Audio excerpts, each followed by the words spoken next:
Gloria al Señor. Pueden tomar sus asientos, amados hermanos. Vamos esto para aquí. Mientras me acomodo por aquí.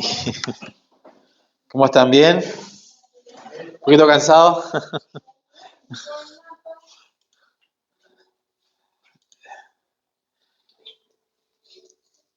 Bueno, damos gracias al Señor por este hermoso tiempo. Y vamos a la palabra del Señor. Mateo 28. Vamos a tocar algunos puntos con respecto a la Gran Comisión. Me comentaba el hermano Martín que habían algunas preguntas. Hoy esto lo voy a hacer a modo más de sermón, no de taller, pero bueno, en la próxima vamos a armar algunos talleres con respecto a todo lo que es evangelismo, plantación, misiones, todo eso. Y mientras estaba ahí, estaba reseteándome porque venía con todo el tema de las finanzas y todo eso, estaba ahí reseteándome para girar, ¿sí?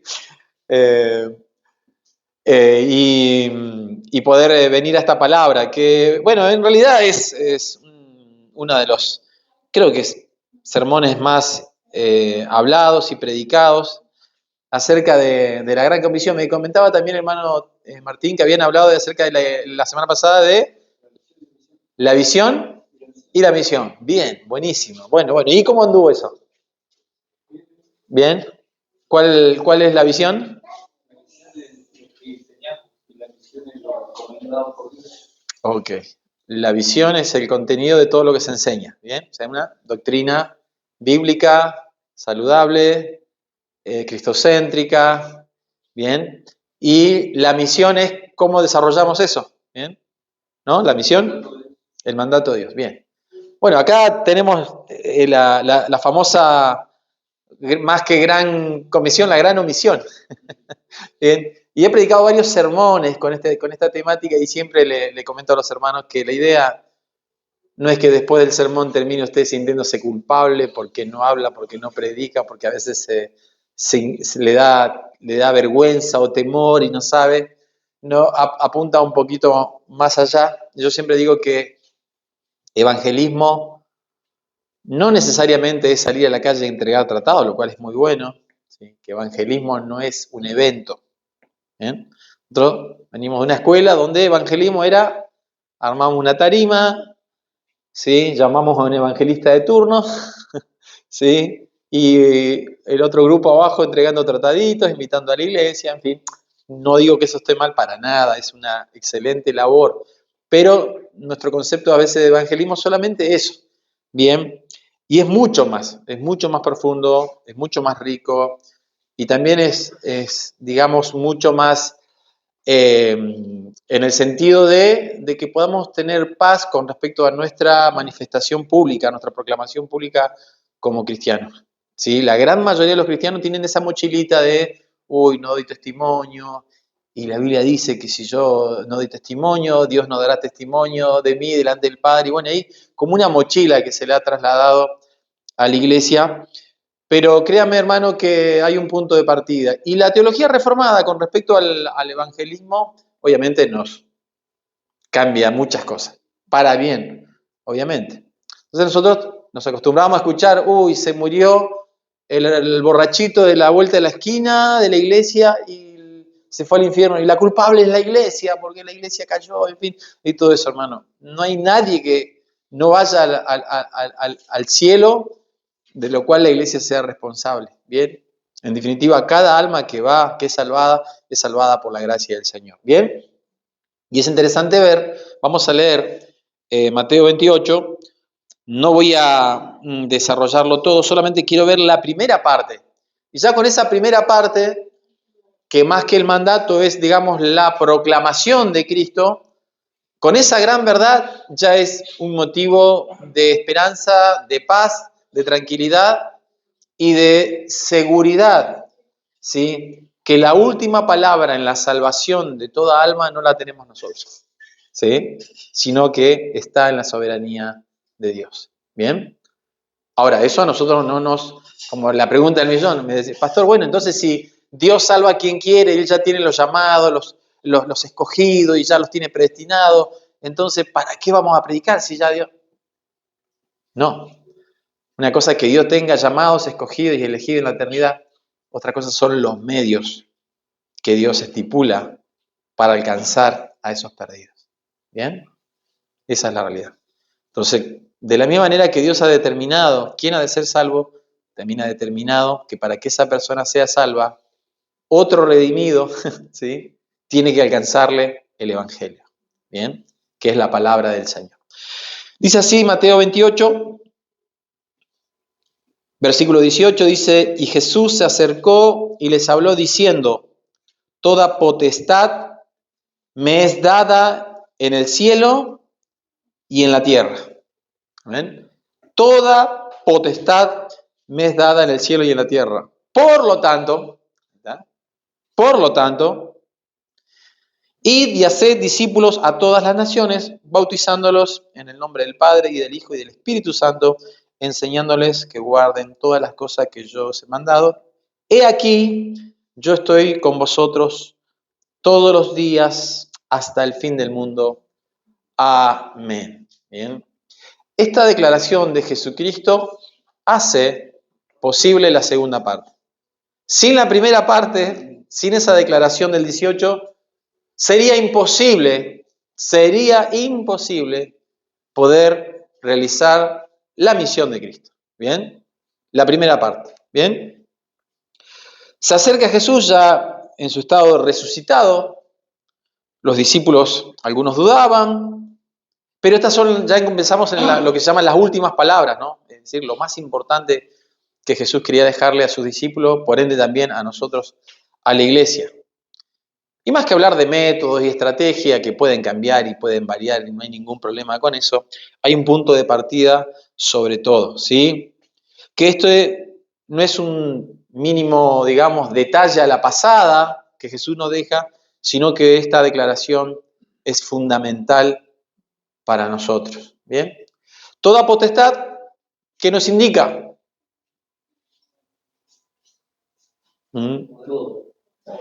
Todo primero, un todo, perfecto. Ahí no hay, sí, grises, es todo. Y potestad, bien, que en griego es la palabra exousia, ¿sí? ¿Qué quiere decir? Autoridad suprema. Bien. Autoridad, gobierno, dominio. Hay varias implicaciones.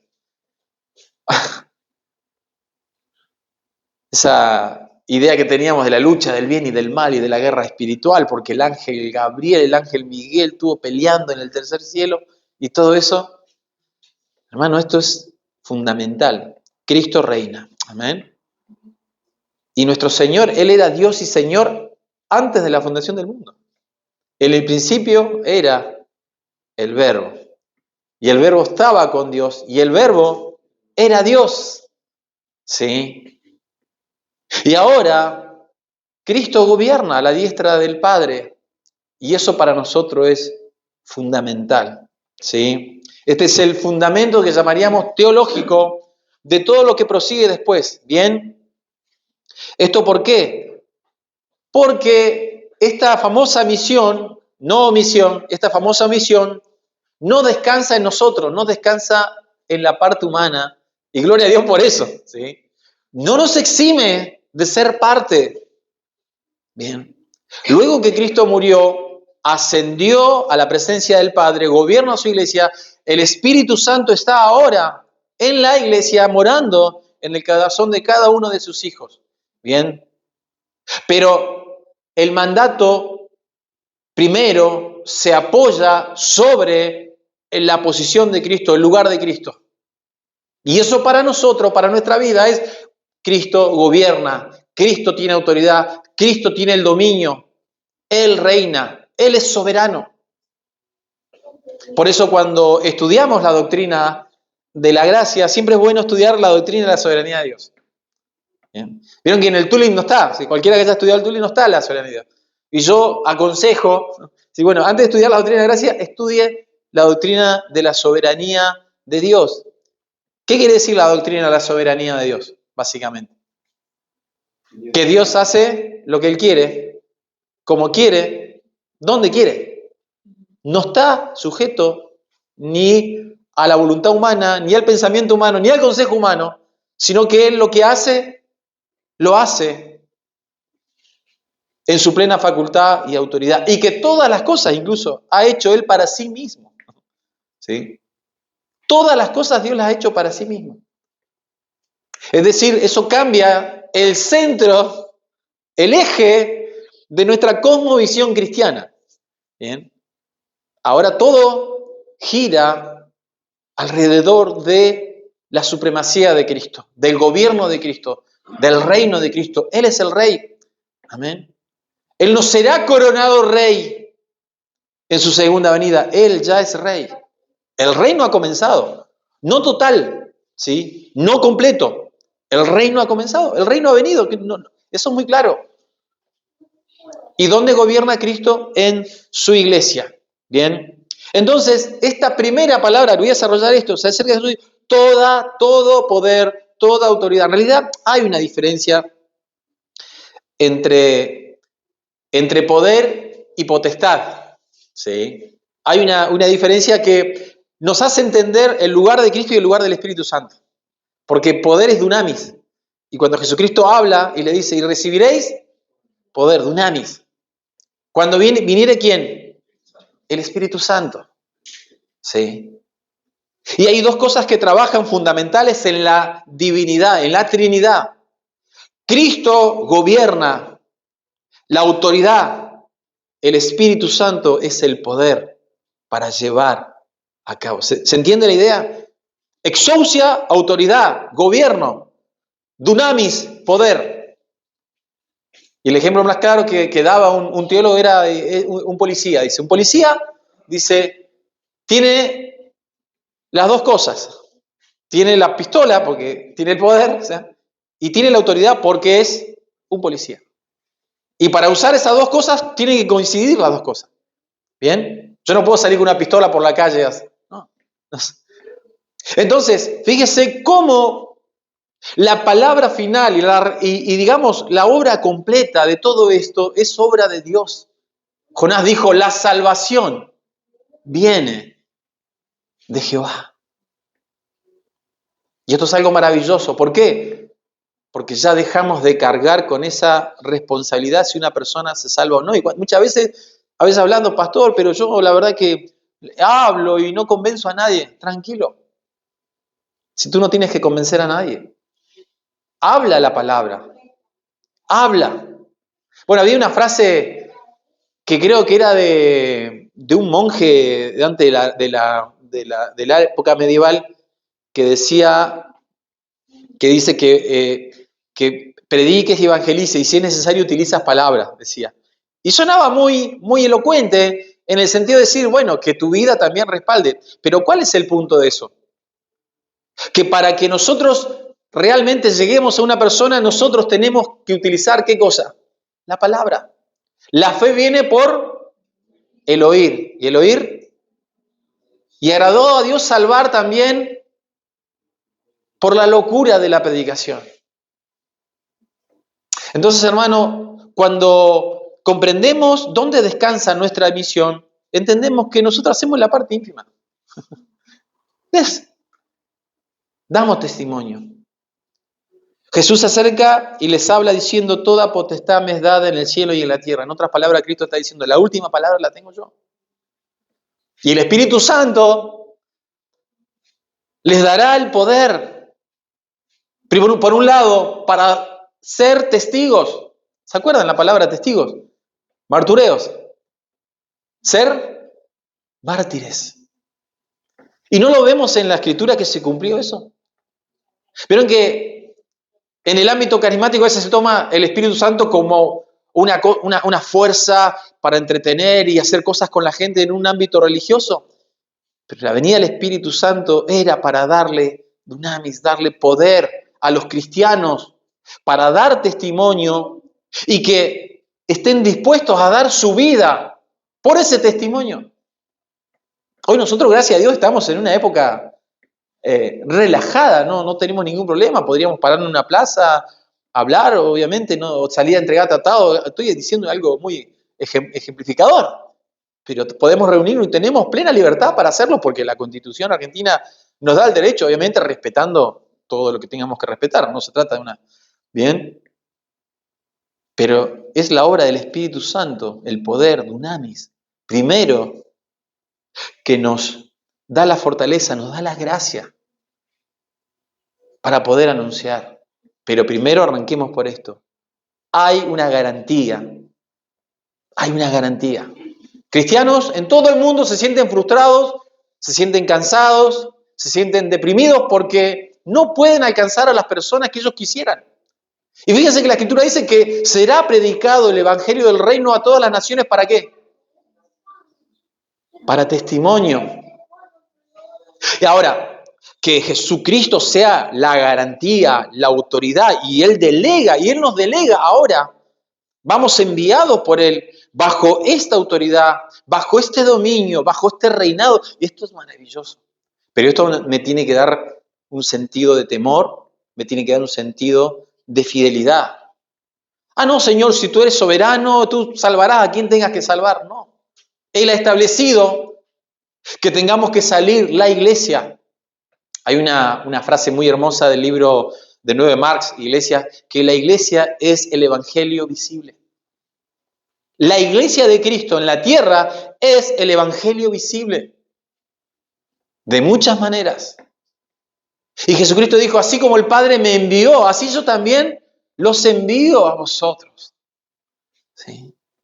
Entonces, hermano, esto cambia drásticamente nuestro panorama acerca de la gran comisión. Jesucristo, antes de decir id, dijo, yo tengo toda autoridad. Sin esto sería imposible llevar adelante la proclamación del Evangelio. Bien.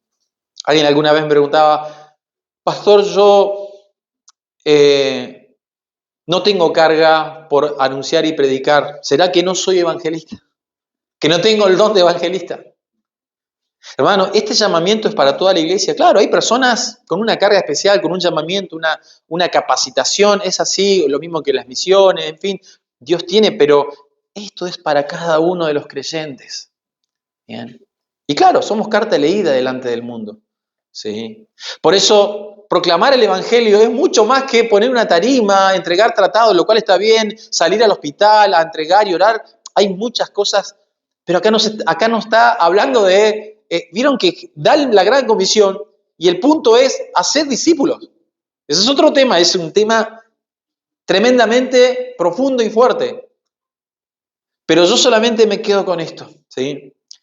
La gran comisión no depende de nosotros. Y qué bueno.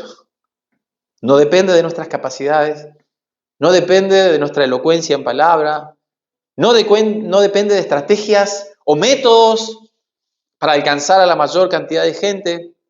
Y no estoy diciendo que los métodos sean malos. Esta es la garantía. Esta es la garantía. ¿Sí? Con la proclamación de Cristo que Él gobierna, que toda potestad le ha sido dada a nuestro Señor Jesucristo, estamos seguros de que las personas que realmente se salvan serán las que Dios quiere salvar. ¿Se acuerdan? En Hechos 2, al final que termina, estaban todos unánimes, la doctrina de los apóstoles, todo eso, y que termina, y que dice, y que Dios añadía a la iglesia los que habían de ser salvos. ¿Bien? Ahora, la iglesia hacía su trabajo. Si leemos todo ese capítulo, ahí vemos un ejemplo muy claro de cómo opera. Un hombre de Dios predicando. Un hombre podría haber sido... Acá no hay rango ni nada. En este caso era Pedro por una cuestión inicial en la iglesia. El apóstol, el que anunciaría las primeras noticias del Evangelio. Luego el apóstol Pablo. Pero Pedro le toca hablarle a los hebreos, a los judíos. Después le toca hablarle a los gentiles también. A Cornelio. Y toda su familia que no eran judíos. ¿Sí? Entonces ahí vemos en Hechos, vemos cómo Dios cumple su palabra y esto se cumple, no ha cambiado. Un hombre predicando el Evangelio, siendo claro. Un hombre abriendo las Escrituras, diciendo Jesucristo el Señor ha venido. Por eso, hermanos, también este punto es importante porque necesitamos tener el Evangelio, claro. ¿Qué es lo que vamos a proclamar? Sí, Jesucristo es el Señor, Jesucristo gobierna, pero ¿qué es lo que vamos a proclamar? Sí, en 1 Corintios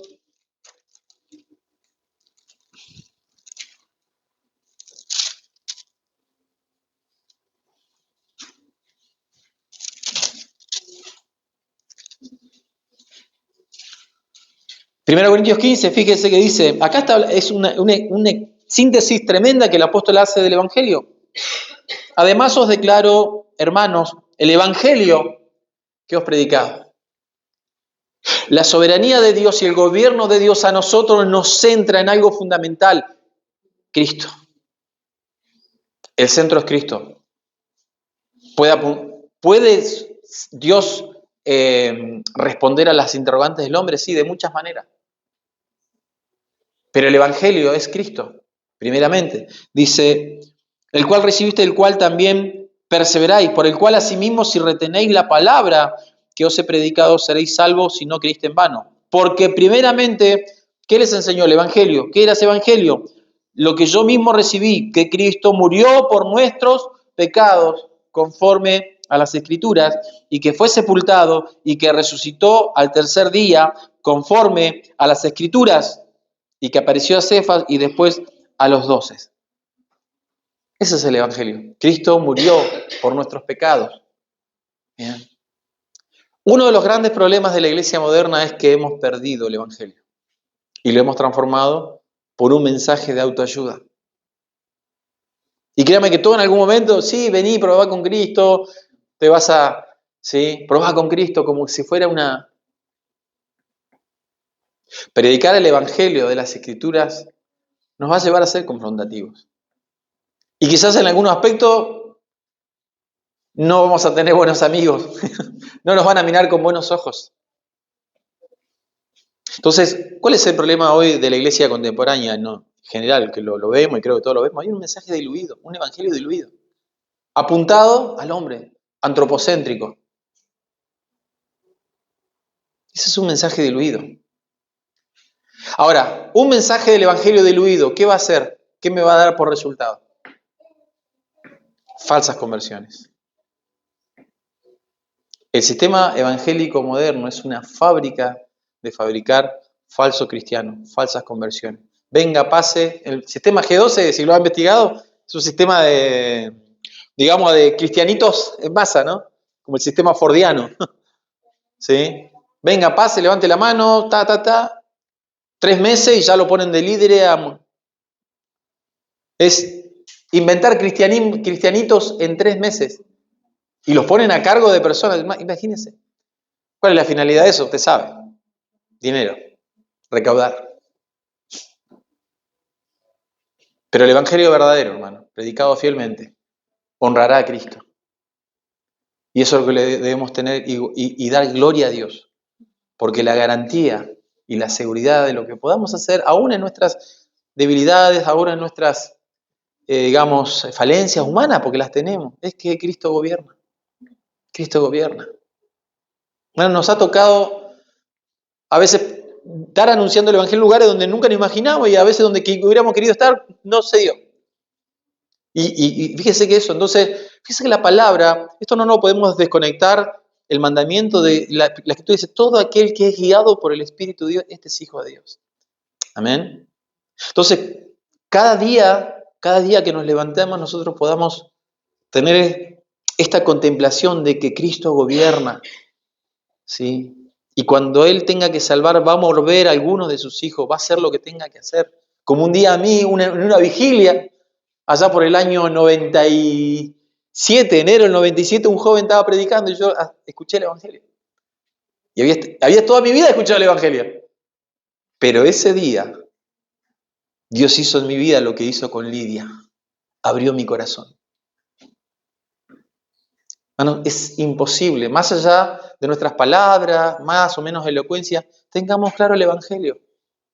No le empecemos a enredar. Y vieron que a veces las personas, pero ¿y por qué? ¿Y quién creó al hombre? ¿Y de dónde salió, de dónde salió Eva? ¿Y dónde salió? Bueno, la Biblia no es un libro de ciencia.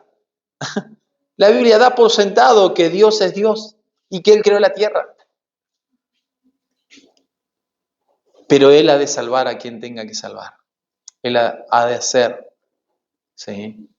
Y hermano, ¿qué dice el apóstol Pablo? Más cuando quiso me salvó a mí, que era el primero de los predicadores. O sea, si Dios Dios salvó a Pablo por un propósito eterno, que era judío de judío, fariseo de fariseo, arraigado a la ley, celoso, enemigo del cristianismo. Dios salvó, hermano. ¿Usted cree que hay algo imposible? Pero esto nos tiene que animar y alentar, ¿sí? De no intentar convencer a la gente con artilugios y nada, predica. Hermano, esto es el Evangelio, amigo, vecino, te comparto el Evangelio. ¿Qué es la iglesia? ¿Por qué vas a la iglesia? Voy a la iglesia porque Cristo me salvó. Voy a la iglesia porque Jesucristo ha venido, porque somos pecadores y necesitamos arrepentirnos. Entonces, reconocer el dominio, la potestad, hace que yo haga lo pequeño. Lo más difícil lo hará el Espíritu Santo de Dios. Amén. Cristo ya reina. Bien. Quizás no vamos a ganar y decir Catriel para Cristo. ¿Sí? Esos eslogan, ¿sí? Exitismo. Ojalá, y sería hermoso que toda una ciudad. No. Neuquén para Cristo, Argentina para Cristo. Mira, hermano, cada uno de nosotros somos evangelistas en potencia en el ámbito en el cual Dios nos mueve todos los días. Porque cuando usted sale de esa puerta para afuera, usted sale como iglesia de Jesucristo. Yo, cada uno de nosotros, somos la iglesia de Jesucristo. Somos el reino, somos el pueblo de Dios. Somos real sacerdocio, nación santa, pueblo adquirido por Dios. ¿Para qué? Para que anunciéis las virtudes. ¿Y cuáles son esas virtudes? Jesucristo ha venido, ¿sí?, a pagar y a morir por nuestros pecados. Bueno, convicción de pecado nosotros no lo damos. ¿Quién puede dar convicción de pecado? El Espíritu Santo. El Espíritu Santo. Entonces a veces creo que se le ha puesto una gran mochila a veces a los cristianos que no debiéramos cargarlo. Sí, tenemos que tener esta responsabilidad, este llamamiento, encomendarnos al Señor, ¿sí?, estar nutridos de la palabra del Señor para dar respuesta de la fe que tenemos. Pero hacerlo sin temor, sin vergüenza, ¿sí? La autoridad de Cristo es lo que legitima su mandato, ¿sí? Por eso Jesucristo luego nos da una sugerencia, nos dice, miren, si quieren, si les queda un tiempito libre, vayan y hagan discípulos. No, dice, id. Por lo tanto, ¿bien? Él gobierna, Él es soberano. Y dice, sobre toda potestad, y dice, sobre los cielos, sobre la tierra, en todo ámbito, celestial, terrenal, Cristo gobierna, hermano. Para mí eso es consuelo, eso es fortaleza, ¿sí? Eso es paz. Bien. ¿Vamos a ganar a todo el mundo? Difícilmente. ¿Qué dice la Escritura? A ver, vamos por partes. Que ancho es el camino y muchos, y angosto es el camino, o sea, por ende, la estadística, ¿qué dice? Que muy pocas personas, ¿sí? De hecho, no sabemos nosotros, a veces, no, y será elegido, no será escogido, hermano. Eso no es tema nuestro. Nuestro tema es predicar el Evangelio. Y se van a presentar estas ocasiones especiales que a veces digo, estas conexiones divinas, porque nos ha pasado, hermano, y seguramente a usted le ha pasado, que se cruzó a alguien y no pensaba, no se imaginaba terminar predicándole o a un compañero de trabajo, pero se presenta eso. En ese momento lo que usted está haciendo es sembrando la semilla. La parábola del sembrador es también muy gráfica y muy fuerte con respecto a esto. Nosotros solamente esparcimos la semilla, ¿sí? Y esa semilla en su momento va a dar su crecimiento, ¿bien? Ahora, como les decía, quizás muy pocas personas ¿sí? Acepten, nos digan, sí, realmente reconozco que soy pecador, quiero buscar de Cristo, ¿qué puedo hacer? Y nosotros, bueno, vamos a la iglesia, en fin, todo eso. Pero hay algo más allá de los resultados que a nuestros ojos puedan parecer exitosos o no, ¿sí? Y menos si no somos evangelistas en potencia, ¿sí? Pero hay algo, hermano, estamos haciendo lo que el Señor nos manda hacer. Y esto es muy importante, porque como les decía, la Escritura dice, será predicado el Evangelio del Reino a todas las naciones, para testimonio. No dice para salvación, dice para testimonio. ¿Sí? Y hay una anécdota muy curiosa con Ezequiel, que exactamente pasa lo mismo. Ezequiel le dice, Dios le dice a Ezequiel, anda, predicale a este pueblo. Pero ¿sabes qué? Probablemente no te van a escuchar. Y es como que Ezequiel le dice, pero ¿para qué me mandás? si no me van a escuchar. Para que sepan que siempre hubo profeta en Israel. Entonces Dios se encarga de proclamar las buenas nuevas de salvación. A veces de manera muy sencilla, hermano. ¿Sí? Por eso esto es muy importante, porque a veces, ahora profundicé en la teología y, hermano, sigue siendo lo más sencillo el Evangelio, que Cristo murió por nuestros pecados, fue crucificado y que fue resucitado y resucitó y ahora está a la diestra del Padre. ¿Me entiende? Pero esas cortitas palabras en lo espiritual son una bomba atómica. Nunca en la Biblia vamos a encontrar que diga, bueno, tienen que ser elocuentes, tienen que tener todo armado. Fíjense, ¿qué dice él? Está bien, van a ir, pero toda potestad la tengo yo. Todo gobierno, todo señorío, todo control, toda soberanía. Es maravilloso cuando conectamos la soberanía de Dios con la salvación. Hermano, es maravilloso. Dios ha de salvar a quienes Él ya tenga escogidos en la eternidad.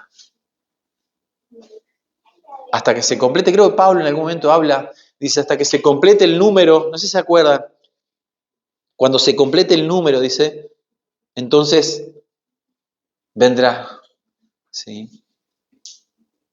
Y hay un número establecido de los que han de ser salvos, hermano. Dios no, a ver, este punto es, Dios no improvisa con la salvación de nadie. Dios no improvisa con la salvación de nadie. Por eso si tenemos algún familiar, algún amigo, compañero de trabajo, oremos, solamente oremos. Ahí decía, bueno, pero si Dios es soberano y hace lo que Él quiere, ¿para qué vamos a orar? Con mayor razón vamos a orar. ¿Sí? ¿Por qué? Porque nosotros no somos garantía. Nosotros no tenemos la última palabra. En nosotros no está la resolución si una persona ha de ser salva o no. El que tiene ese gobierno, esa resolución, solamente es Cristo el Señor. Él tiene todo eso. Por eso oramos. Con mayor razón oramos ahora. Porque solamente Él lo puede hacer. El apóstol Pablo dice, oren por mí, a fin de que... O sea, si la responsabilidad, la garantía y todo lo demás descansar en la iglesia, lo tendríamos muy claro en la Biblia. Pero no descansa en nosotros. Descansa en lo que Dios ha hecho en la cruz y en lo que Él está ejecutando. Y cada día miles de personas son añadidas al cuerpo de Cristo. Seguimos diciendo lo mismo. Y Dios sigue añadiendo a la iglesia los que han de ser salvos. ¿Bien? La soberanía de Cristo garantiza la salvación de su pueblo. Gloria a Dios. ¿Sí? Cristo no solamente nos da la misión de ir a predicar y de anunciar, sino que también nos asegura quiénes han de responder a ese llamado.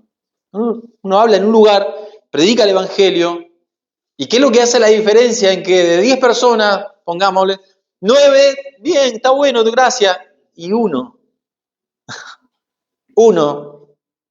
recibe el Evangelio, uno recibe el llamamiento, escucha la palabra?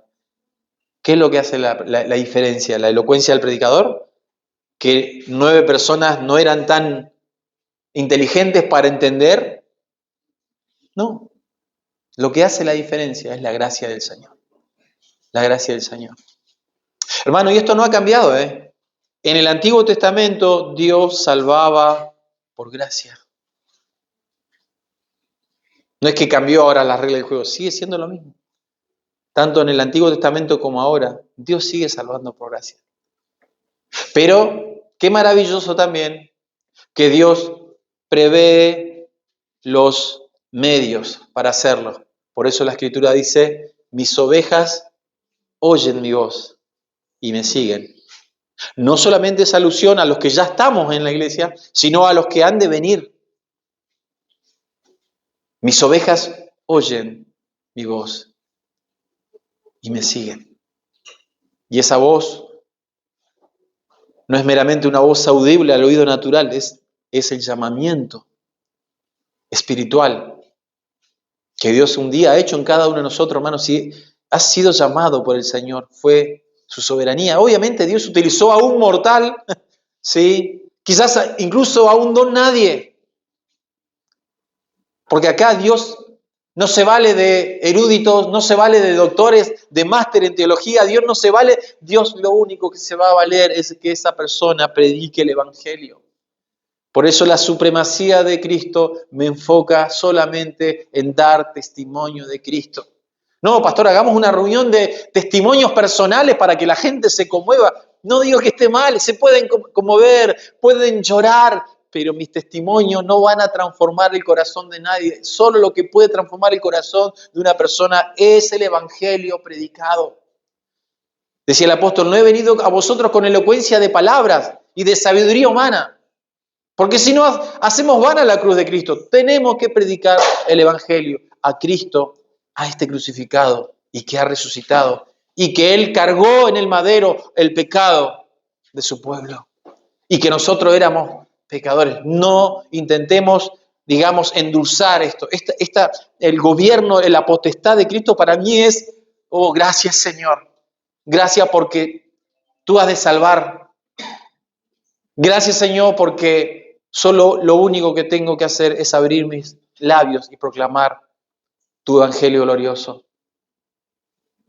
Me evita de andar por la tangente, me evita de andar buscando, ¿sí?, acertijos para que convencer y poderlo convencer. No.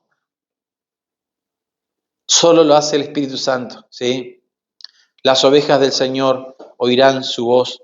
Tarde o temprano el que está llamado para vida eterna, su corazón será abierto. Bien, obviamente que la autoridad de Cristo también involucra a los medios que Él ha establecido, como les dije, la predicación, ¿sí? La predicación del Evangelio, ¿sí? Entonces, el gobierno de Dios y la soberanía de Dios no elimina nuestra misión, al contrario, le da la plataforma, le da el sustento, le da la garantía, y para nosotros, ¿sí?, es anunciar con miedo, hermano. Si te rechazan, gloria a Dios, ¿sí? ¿Cuál es el gran temor que tenemos a veces para anunciar? Yo me hago un autoexamen yo, y no me gusta que me rechacen. No me gusta que me digan que no, porque, hermano, si tenemos esto en cuenta, no le vamos a hablar a nadie, ¿sí? Menos mal que Dios por su gracia a veces nos entrega a las personas medio cocinaditas y te dice, che, hablame, ¿cómo era eso de la salvación? Y hablame, ¿sí? Y nos hemos encontrado hablándole a personas y en lugares inhóspitos. Y digo, wow, qué tremendo, qué tremendo. Yo no me considero un evangelista, aunque creo que del grupo de siempre en la iglesia era el más cara dura, más así. Entonces cada vez que hacía un evento evangelístico, ¿a quién mandaban a la plataforma? Carlitos Chávez, con Z. Me mandaban, ¿sí?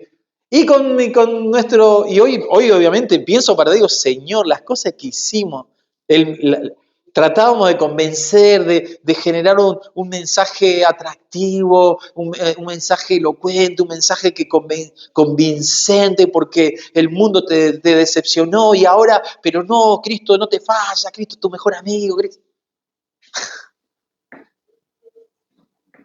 Ahora habla el Evangelio. ¿Se entiende? Él es soberano, ¿sí? Es su autoridad, ¿sí? Y por eso que al final termina, y yo estoy con vosotros. Gloria a Dios. Amén. Yo estoy con vosotros todos los días hasta el fin del mundo. ¿Bien? Cristo está reinando, ¿sí? Y para nosotros esta misión es fundamental. Esta misión marca todo lo que hagamos, iglesia, ¿sí? No somos cristianos solamente para reunirnos un domingo y escuchar la palabra, lo cual es parte de nuestra vida. ¿Sí? Somos cristianos porque somos el Evangelio visible. Es maravilloso lo que sucede en la iglesia de Cristo. La iglesia hace posible el Evangelio.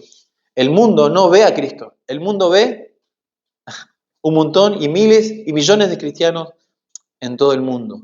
¿Sí? Y quizás con esa idea, con esa frase, y si es necesario, utiliza palabra, quizás sí es bueno que podamos comprender que creo que también, e incluso aún con la iglesia, a veces trayendo vergüenza y trayendo desprestigio al cristianismo, porque ha pasado, hermano, que también nos lleve esto a ser la iglesia que Cristo quiere, ¿sí? A guardarnos, a ser íntegros, a ser fieles, ¿sí? Hermano, esto es una bendita convicción que debemos tener todos. Todo lo que yo hago, sea bueno o malo, tiene efecto en el cuerpo de Cristo y tiene efectos afuera. ¿No dice así la Escritura? Entonces, muchos cristianos, muchas veces, al no ser dignos del Evangelio, muchas veces se quedaban callados. Yo tengo una historia muy fuerte con eso. Yo trabajaba en un lugar donde trabajaban 500 personas. Y en un momento determinado decía, wow, no puede ser. De las 500 personas, había muchísimos cristianos, muchísimos. Pero habían otros tantos que eran de la secreta, ¿no? Nadie sabía, que estaban camuflados. Obviamente se prestaban para chistes obscenos, comportamientos fuera. Y eran cristianos, supuestos cristianos. Y algo que en ese momento entendíamos, y yo le compartía a mis demás hermanos ahí en el trabajo, decía, hermanos, ¿ustedes creen que Dios le da este trabajo solamente para que a fin de mes pasen la tarjeta de débito y cobren su sueldo? ¿Esa es su corta y precaria visión de lo laboral, le decía yo? No, yo creo que no. Yo creo que Dios nos ha puesto en este trabajo para que seamos luz en medio de las tinieblas, porque dentro de la iglesia somos todos santitos. Ahí todos andamos con aureola. ¿Dónde está el desafío? ¿O no? Y créanme que es complejo estar afuera, ¿eh? Es complejo, yo no lo hablo como que... Pero pasaba eso en ese lugar.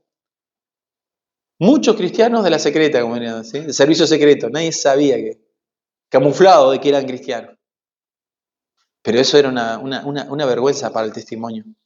Y empezamos a hacer muchas cosas, empezamos a reunirnos a orar, ¿sí? Y con esto cierro. Miren en qué terminó todo eso. 2 años seguidos, en Navidad, hicimos campaña evangelística adentro del Walmart de Neuquén. Una locura, ¿sí? Una locura. Para fin de año, el director nos llamaba, dice, ¿ustedes son evangélicos? Sí, estamos acá, Dice, bueno, les voy a dar para que ustedes organicen el evento de fin de año, les vamos a traer sonido, vamos a poner un coso acá, hagan un evento, y con el local abierto, con miles de personas comprando adentro, y nosotros predicando el Evangelio de Jesucristo. Ahora, ¿cuándo sucedió eso? Cuando comprendimos el lugar donde estábamos y la responsabilidad que teníamos. ¿Sí? No es un detalle menor, hermano. ¿Sí? Somos pueblo adquirido por Dios para anunciar las virtudes. De eso, obviamente, se predicó, se anunció. Hasta el día de hoy me escribo con un ex gerente que dentro de esas reuniones que hacíamos, porque después, como ya le entrábamos en confianza, le pedíamos una sala que era como esto, un poquito más grande. Entonces, teníamos el break de media hora para desayunar. Entonces dijimos, ¿nos prestan el break a los miércoles a la mañana media hora para tomar el desayuno y orar con los compañeros? Y el director nos dice, miren, esto no se puede hacer, pero bueno, ustedes háganlo calladito, háganlo ahí, porque si pregunto en Buenos Aires me van a sacar volando, decía. Bueno, invitamos a compañeros no cristianos a reunirse con nosotros a orar y a compartir la palabra del Señor. ¿Se dan cuenta, hermanos? Que a veces nuestras limitaciones solamente están en no entender el lugar que nos toca, la responsabilidad que nos toca. ¿Amén? Y no hace falta ser elocuente, ni tener un máster en teología, no, simplemente hablar el Evangelio. Que Jesucristo murió en la cruz por nuestros pecados, ¿sí? Que fue sepultado conforme a las Escrituras, que resucitó al tercer día y hoy gobierna a la diestra del Padre. Amén. Que el Señor les bendiga. Solamente quería dejarles esto porque es el puntapié para que podamos hacer después todo lo de evangelismo y todo eso. Amén. Bueno, ¿cómo seguimos? Santa Cena. Bien. Estoy cansado, jefe.